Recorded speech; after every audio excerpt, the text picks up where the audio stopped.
Hello and welcome to Weekly Devotion with Pastor Andrew. It's me. So, quite a day today as it's trying to get started and already it is late, but you wouldn't know that as I don't have a timestamp on these videos. Anyway, interesting as we move forward in this season of Pentecost. What is on our mind, the season of fall, in terms of our world, right? But then also what's on the mind is, as I mentioned in my sermon this last Sunday, already I'm starting to discuss, sorry about that, there we go, starting to discuss the season of Advent, the season of being prepared, right?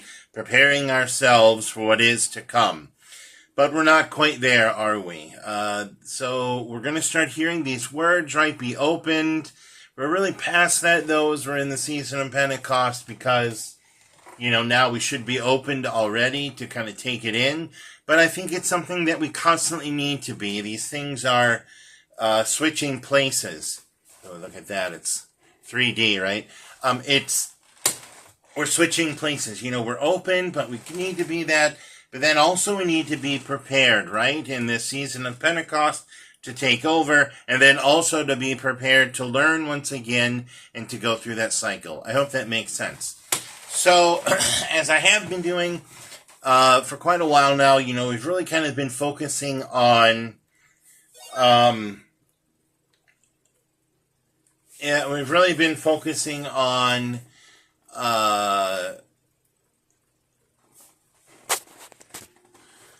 the Old Testament, right? Old Testament readings. Then every once in a while we get a little taste of some other ones. Oh my gosh, I'm getting all these messages. I'm so sorry. So I'm just going to mute that because I'm using this as well to read. Oh boy, there we go. To read the devotion. Anyway. Now we get into, I believe it is an apocryphal book, so the intertestamental book really is what that means. Not an end times book, but it's kind of this book that falls into the intertestamental times between the Old Testament and the New Testament. And we get the wisdom of Solomon, right? This is an expansion on King Solomon and Solomon being one of the kings, that is labeled as smart. Often we hear he's the one that's blessed with smarts in a sense. The classic tale that comes to mind, and now I'm blanking, it is Solomon, yeah, who the two women want the baby, and he goes, okay, we'll cut it in half, and everybody gets an equal part, and only the true mother will be like, no, let her have it, because I don't want to see the baby harmed, whatever. And he's like, see, so I know you're the mother. So it's like these wit things. All the, but what we get in the Wisdom of Solomon as well is where you dive into some of these really difficult texts in terms of how do we deal with that? What's the message here? Because it's really easy, especially the one I'm going to read today. It's really easy to say, oh, I don't want to deal with this, or oh, I don't want to hear this. This is really dark.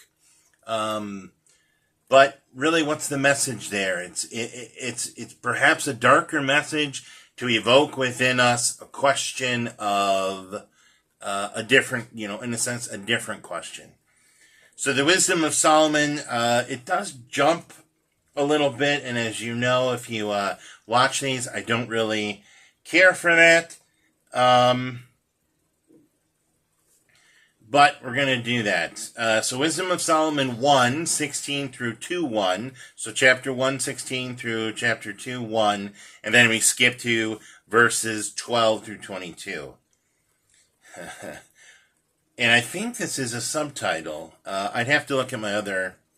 I'd have to break out my Bible that has these books in it. But life as the ungodly see it. See right there, that one thing, ungodly. Ooh, what does that mean? That already brings about quite a few definitions. But the ungodly, by their words and deeds, summoned death, considering him a friend. They pined away and made a covenant with him because they are fit to belong to his company. For they reasoned unsoundly, saying to themselves, short and sorrowful is our life, and there is no remedy when a life comes to its end, and no one has been known to return from Hades.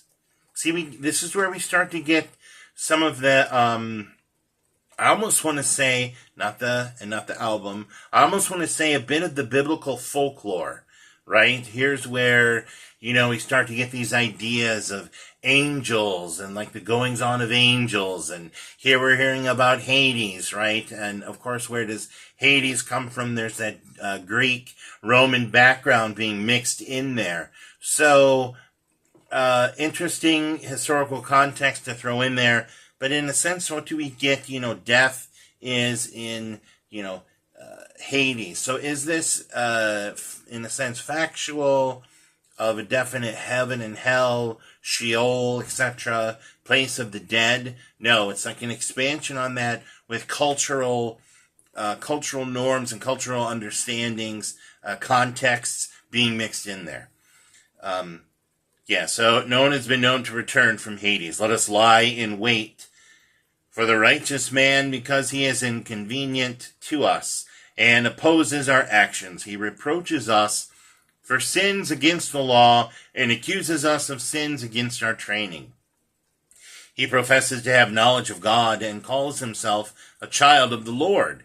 He became to us a reproof of our thoughts. The very sight of him is a burden to us, because his manner of light is unlike that of others, and his ways are strange. We are considered by him as something base, and he avoids our ways as unclean. He calls the last end of the righteous happy, and boasts that God is his Father. Let us see if his words are true, and let us test what will happen at the end of his life. For if the righteous man is God's child, he will help him and deliver him from the hand of his adversaries. Let us test him with insult and torture, so that we may find out how reasonable he is, and make trial of his forbearance. Let us condemn him to a shameful death, for according to what he says, he will be protected. The error of the wicked. See, these are subtitles. Thus they reasoned, but they were led astray, for the wickedness blinded them, and they did not know the secret purpose of God, nor hoped for the wages of holiness, nor discerned the prize for blameless souls. So, why do I read this? This is actually an alternate reading from the lectionary for this coming Sunday. But why? As you know, there are everything connects. So I read this, and I've read it quite a few times, and I'm like, how does this connect with what is the gospel for this Sunday? So what is the gospel? The gospel being from Mark 9, 30 through 37, which continues to follow the theme that we are now on. We just heard Christ talk about, be prepared, for the suffering is coming. We are getting to that point. But where is this wisdom of Solomon coming from? How is this connecting to any of it? Well, if we look at some of the other readings, this reading, Wisdom of Solomon, would replace, I'm just grabbing my laptop here, it would replace Jeremiah 11, 18 through 20, which is the whole idea of, the prophet is being led like a lamb to the slaughter. This is also connecting to this idea of Christ now saying, okay, there's going to be suffering coming up. I'm going to suffer, but there's a greater purpose. The text for this gospel text for this coming Sunday, again, it's another telling of the Son of Man will be betrayed into human hands. They will kill him, and 3 days after being killed, he will rise again. Well, it's like so many negative things. Even today, we don't quite hear that last part. He'll be dead for 3 days, but then he will rise again. We kind of set that aside, even if we were the disciples at the time, right? To say, okay, he'll rise again. We really don't know what that means, therefore we're dismissing it. Lord, you're talking about death here. You're going to be killed? That doesn't make sense. We're just really getting started. Even though it's like kind of this 3 years, since his ministry started, now Jesus is talking about dying. They're like, no, we're just getting going. Look at the following we have. Look at the things that are happening. And now you're going to die. And so does that mean it's over? All these questions come into play. And that's where you get the connection with Jeremiah.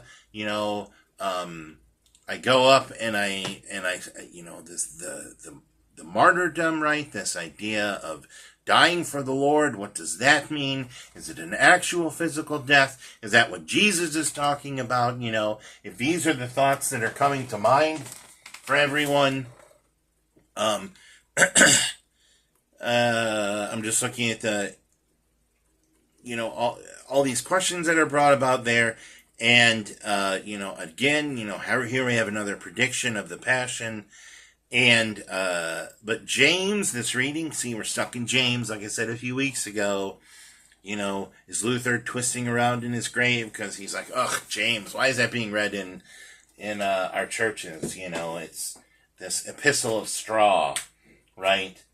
But the question is, and this is where it connects, and even as I say it, I'm like, yeah, okay, it's kind of a weak connection, but it's that idea of, think about that separation of heavenly things of God, and things of, how we would say it, things of humanity, things of man, things of humanity, earth things. What things do we bind, right?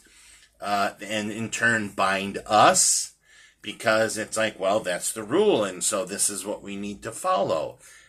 But then Jesus via God, again, then via Jesus, is that what? Is that really a godly thing, or is it an earthly thing? That's the question here. What are God things and what are earthly things, right? What binds us? There's that whole other thing we're not even going to get into. And I think that's the challenge of it. It's like, what you bind on earth will be bound in heaven. And then the words after that I always want to hear, or I always preach, is is that what you want? Is that what you want? And then it's like, are you attempting to bind things that aren't yours to bind at all? All these questions being asked. So all of that to say, here we are in the wisdom of Solomon, and what is Solomon saying? What questions in these tales? This, again, it's this folklore, right, of what would become, here we are in this intertestamental time, so we can't really say, Christian, because actually, Christ isn't even around. It's just kind of this idea of the Messiah is really just starting to stir about in the Israelite people. So it's really just that question of righteousness versus unrighteousness, and how do we deal with that? How do we define it? And I know it's kind of, it's tough, and it's very heady for us to think about, because there's just lots of abstracts, lots of non-definites, even more so than normal. So our devotional writer, I read this through, and it's really not much help. So, and I don't know that I'm much help, but it's just, I felt it was important, because this is yet another one of those difficult texts, because not only is it hard to understand, but really what's being asked here, right? What is being asked of us? And now, right? As these post-resurrection Christians, thousands of years later, post-resurrection people, post-resurrection children of God, really, not putting, I hesitate to use restrictive, but restrictive words of, denominational identity or things like that. Just simply as children of God. How do we deal and how do we understand righteousness versus unrighteousness? And how is that being interwoven not only in our faith life, but in our secular life, right? I mean, again, this isn't a political thing, but I mean, especially in this country, I mean, those seem to be constant questions every day, right?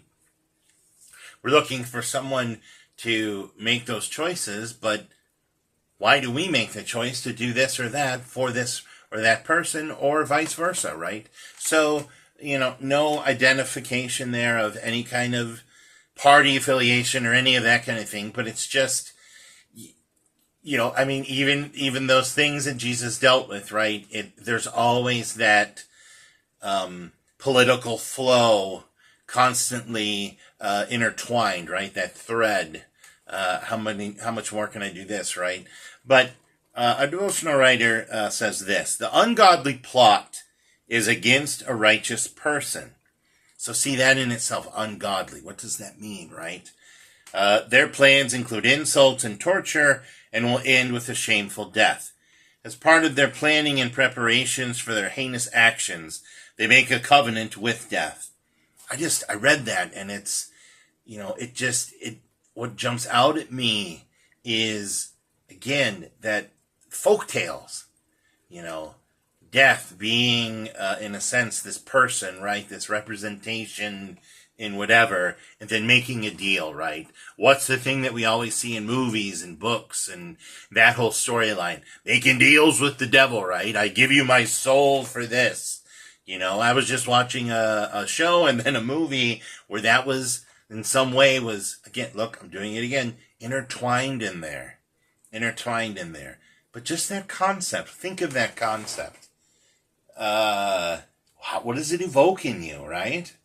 I get this little, and maybe it's not so little in me, right? I get this little tickle right here in the middle of my tummy.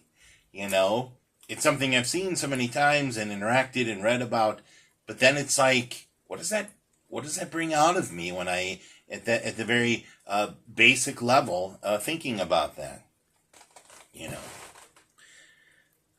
They must not know enough about covenants to do so, to make a deal with death. As mere humans, we can make a covenant with anyone, and we can hope both parties will keep their side of the arrangement, while knowing what is likely to happen.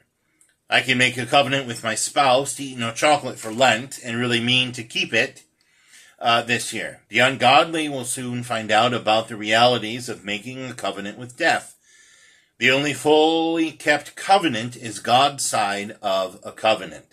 It is not possible for God to break God's side of a covenant. What an interesting idea. I know that I'm really babbling, and as I look at the timer, this is a long one. But what an absolutely interesting idea, because, we talk about promises, right? Another term for covenant, another word for covenant, but it's, God doesn't break promises. We're the ones who break the promise. We're the ones that are constantly breaking the promise and coming back to God. And this is also where it expands in so many ways. How many times can we break it and come back? How many times? God says 70 times 7, right? 70 times 77. And that's not a definite number. What God is saying, is there is no number, right? That's the point. I'm here to support you, to be with you in whatever way I can be, and in whatever way you allow me to be, and I am always here. My end, I promise to you, is unbreakable. So it's a promise that God won't break a promise. And God doesn't. God has been there since the beginning and before the beginning. See, that's the idea here. So we are the ones that break that. But this, just to be worded this way, it is not possible for God to break God's side of the covenant. It isn't. What does that evoke in us, right? The righteous human being may never know what enemies are planning, but will always know that God is trustworthy. And that right there, we don't know what the other will be doing. This issue, the thing there is the underlying question: whom do you trust, right? Whom do you trust and why? Excuse me. I'm sorry. Do you trust God? Because God trusts you. And God is there for you. Even when you break God's trust, God still trusts in you. God is still there for you. And we can count on that. We can count on that. So then all the big questions come in. So knowing that, how then do we choose to live? And how then do we choose to interact with others? All those basic questions that are always there. Hearing this, knowing this, daring to believe this, how then do we live? The righteous human may never know what enemies are planning, but will always know that God is trustworthy. God is there. That's where we can trust, because that promise and all God's promises are unbreakable. It is not possible for God to break God's side of a covenant. Human things, heavenly divine things. Therefore, how do we take steps forward? How do we live and understand that term, godly, ungodly? How does it affect life? How does it affect death? Where are those things for us? I don't know that any of this makes sense. I really feel like I've rambled for 20 plus minutes, but I read this text and I mean, no surprise. The first thought was, what the heck am I going to say about that? And then on top of that, it's like, how the heck would I ever preach on this? Well, now you get basic thoughts. Now you get these basic thoughts. Because I read it and I really just kind of only processed and tried to begin to process it for about 5 or 10 minutes. And this is what I came up with. But that's it. Bottom line. We don't know what others are going to do, but what we do know is we can trust in God, because God's trust in us, right, is unbreakable. Therefore, God's promises are unbreakable. We pray, covenanting, I don't know if that's a word, covenanting God, help us to learn to trust in your love and care for us more each day. In this we pray. Amen. All right, I hope that kind of made sense. If it doesn't, that's okay. We'll just try again next week, right? I trust it'll be better. Okay, God bless. Bye.